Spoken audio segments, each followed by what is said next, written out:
Welcome back to The Lead. I'm Jake Tapper. In other world news, the Pope begging for forgiveness and promising accountability in the sprawling sex scandal that has plagued the Catholic Church literally all across the globe and across generations. Today, Pope Francis held what were reportedly emotional meetings with 6 victims of abuse hailing from Britain, Ireland, and Germany.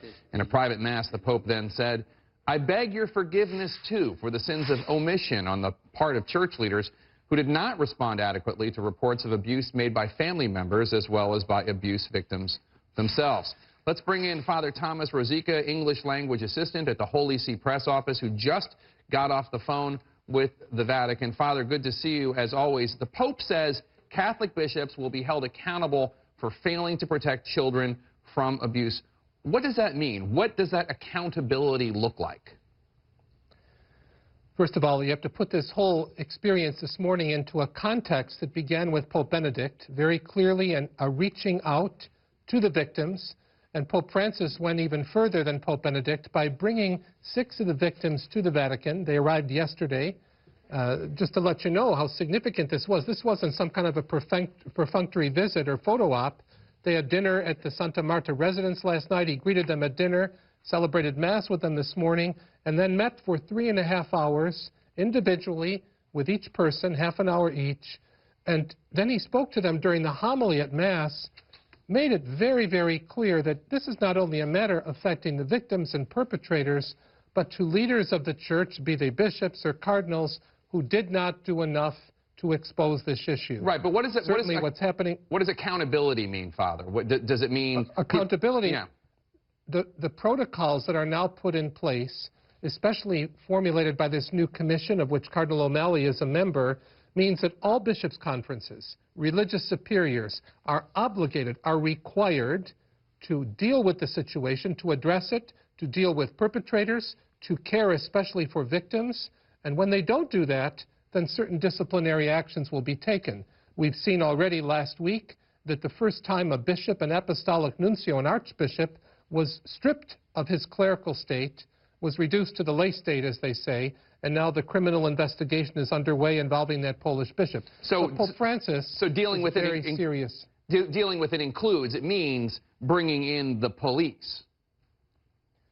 Of course. Okay. Bishops, cardinals, superiors are required to have these matters either to bring the person to the police or to report the matter to the police. Okay. There's no stopping now. There's an important... That's very important. Yeah, it's an important step just because it was thought to be handled internally for many years. The Pope himself called this part of a sacrilegious cult within the church. That's right. If it is that extent, it's a cult, doesn't that require, in a way, exposing the cult, that is an organization and there has been a culture of covering it up? Should that cult be exposed? You're right. And when the Pope first used the expression about this sacrilegious cult, it was on the plane ride on the way home from Israel several weeks ago, from the visit in the Holy Lands. And it startled people because journalists said, what's he talking about here? Father Lombardi and I explained it then very carefully afterwards, that rather than adoring the God of Jesus Christ in spirit and truth, people who were perpetrating these actions were adoring a false God. It was completely sacrilegious against our very nature. He went there further this morning in the homily by saying our primary role as religious leaders, men of the cloth, as priests and bishops, is to lead people to God. And God help us if we step between that relationship, sever it. And he went so far as to say the same punishment will be inflicted on you. Quoting Matthew's gospel, you will be thrown into the sea with a millstone around your neck. Mm-hmm. That's not exactly a pretty image that's being used. The Pope is extremely serious about this. And Father, lastly, I want to ask, not all victims groups were thrilled with this announcement. The president of SNAP, the Survivors Network of Those Abused by Priests, tells CNN, quote, "Let's not mistake this meeting today for real action. The meeting today will not make children safer." What's your response? My response to this is SNAP in its origins existed for a very good purpose, and that was to bring about this, expose it, and to bring about healing. Now with Pope Francis taking such decisive actions, it's about time that SNAP rebrands itself and continues to become an instrument of healing. It serves no purpose for the people in SNAP and its leaders to continue to say, not far enough, not enough, photo opportunity. That is nonsense.